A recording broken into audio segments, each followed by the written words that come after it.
I'll never forget the first time I rolled up the gravel drive of the old place at Maple Hollow, my so-called dream house. It sat right at the bend of the road, where the woods started thickening, a weathered craftsman with a wraparound porch that creaked like it was whispering old secrets, and tucked behind it the real treasure. A detached, reinforced garage, solid concrete walls underground, storage the kind of structure built by somebody who wanted to sleep soundly no matter what storm hit. To me, after years working late at my auto shop in the city, surrounded by noise and chaos and traffic, it felt like freedom. Finally, a sanctuary. But you know how it goes, peace never lasts when there's an HOA across the street. My second week there, I was unloading shelves from Home Depot when I heard the sound every man learns to fear, a sharp, impatient tap of high heels on flagstone.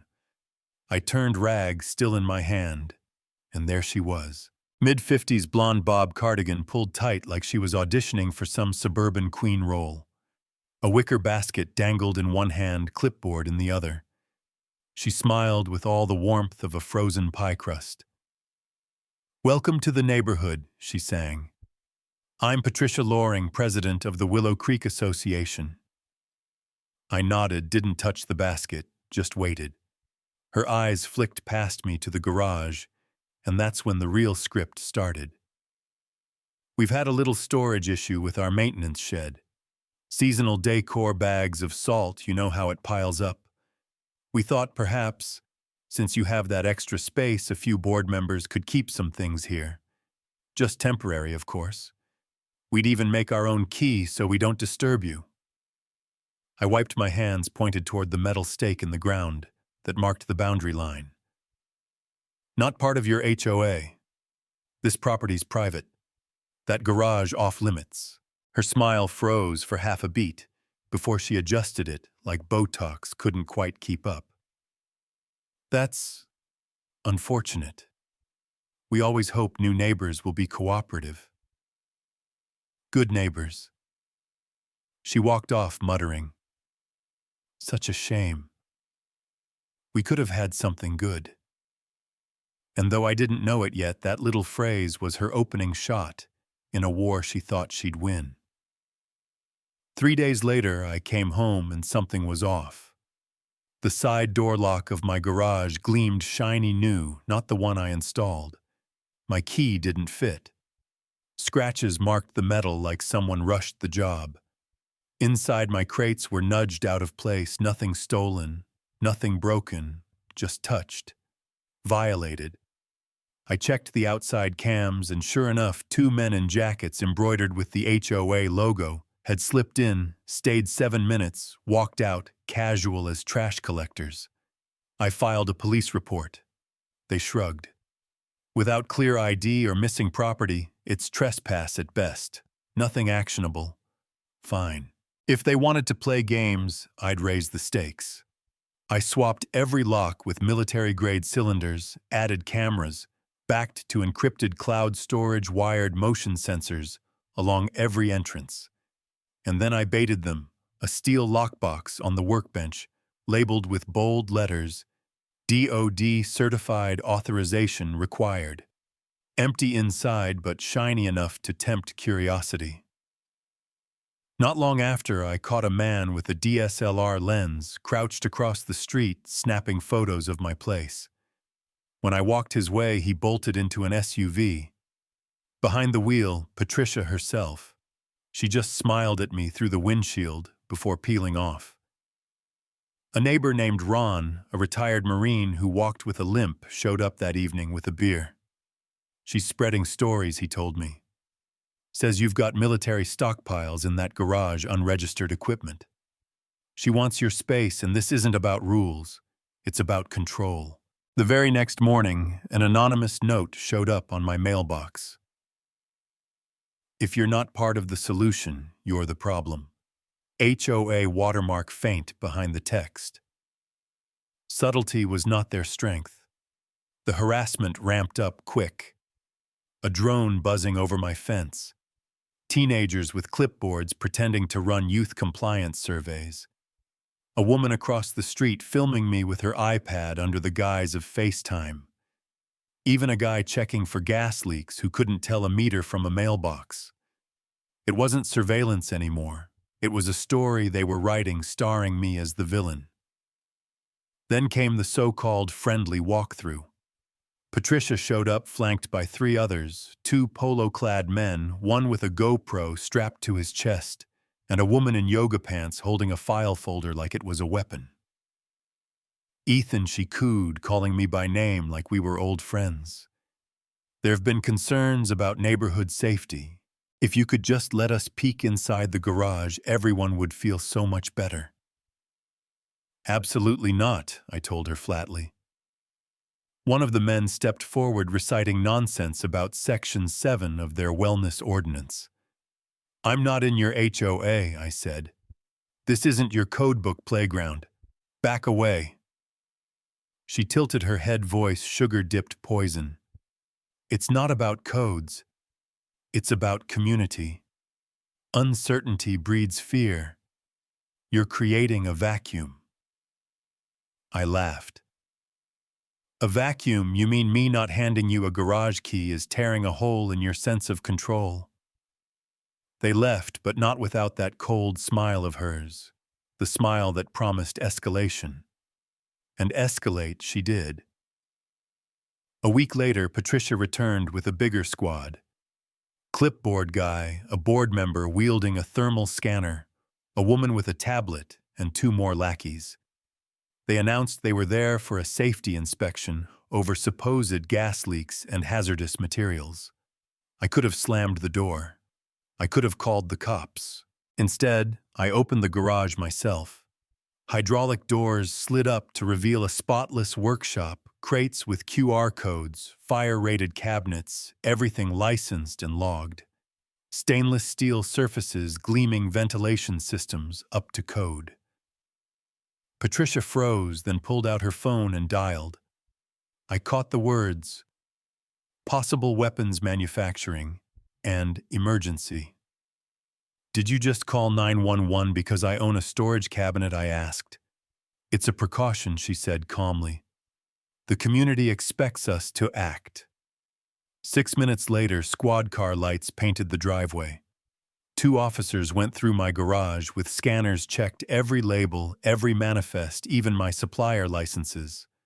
After 20 minutes, one of them chuckled. This place is cleaner than our precinct's evidence room. They turned to Patricia. Ma'am, everything appears in order. False emergency calls waste resources. Don't do it again. Neighbors across the street filmed the whole thing. Patricia's jaw clenched, but she walked off without a word. That night, though, I found out she had another trick. A video popped up on YouTube, ominous music, green-tinted clips of my garage, blurred crates, and a robotic voice asking, "Is your neighbor building explosives?" It already had thousands of views. Edited from the very footage she and her crew recorded during that so-called inspection. She'd turned my life into propaganda. Lucky for me, I had a friend named Omar, cybersecurity consultant, owed me a favor. We traced the upload back through burner accounts, hit a VPN wall, but one frame caught her reflection in a tool cabinet, pink smartwatch, white nails, HOA badge, lanyard. It was Patricia herself. I compiled a dossier, raw versus edited footage licenses, her reflection in the video. Sent it to my lawyer, to a local reporter known for covering HOA corruption, and for poetic justice to the very subreddit that had started accusing me of being a bunker lunatic. Within 12 hours, the post hit the front page. Enter James Cohen, county prosecutor from the Special Oversight Unit. He sat at my kitchen table sipping iced coffee, scrolling through evidence on his tablet. Your property's outside HOA control, he said, but they treated it like theirs. That's jurisdictional overreach, combined with doctored videos and the break-in. That's harassment, potentially criminal. You've got a damn good case. Over the next weeks, Cohen uncovered fraud. HOA rules, unratified financial statements full of ghost invoices, Contractors paid for work that never happened, and board votes signed off by Patricia's nephews. He found an email she'd written 2 weeks before her first visit to me. If we classify the structure as hazardous, we can push for emergency usage approval. If he refuses, we escalate. Either way, we win. That email was the smoking gun. Cohen froze their accounts, suspended the board, and opened a formal case. Neighbors started turning one, even slipped me a flash drive of archived recordings where Patricia laughed about making anything look illegal if you word it right. Another recording caught her saying, "It's not a lie if you're just adjusting context." The final blow came when one of her board members attempted another break-in. My upgraded system live-streamed him, fumbling with my locker's pendant swinging from his neck, a clear HOA lanyard. We caught his plate number, tied it directly to Patricia's board. By the time we walked into court, Patricia's empire was already crumbling. The room was packed, neighbors, reporters, curious locals. She sat stiff at the defendant's table, hair pulled tight, that same frozen smile long gone.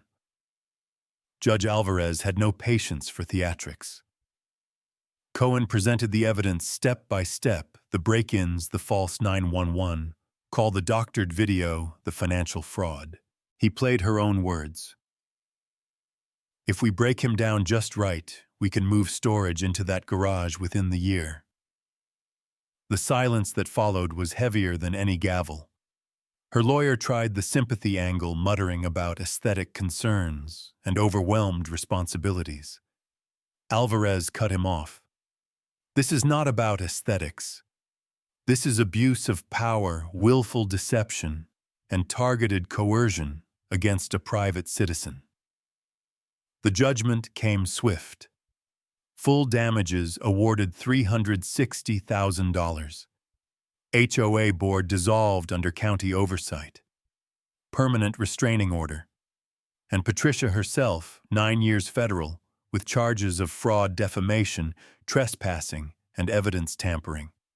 Neighbors came by afterward with casseroles, bourbon, even apologies. A new interim HOA president, Malik, knocked on my door 3 days later, asked if I'd join the oversight committee.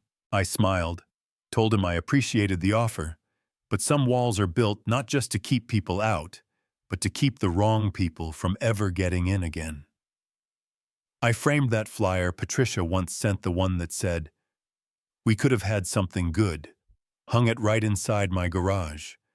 A reminder that sometimes the price of peace is standing your ground against people who confuse control with community. So tell me, was I right to fight fire with fire, or should I have just ignored her until she burned herself out? Drop your thoughts down below, because I guarantee every one of us has dealt with a Patricia in our lives. And if you've got a story about standing up to a power-hungry HOA, I'd love to hear it. Don't forget to like, share, and subscribe, because the next time a neighbor thinks good community means stealing your keys, you'll want to know how to handle it.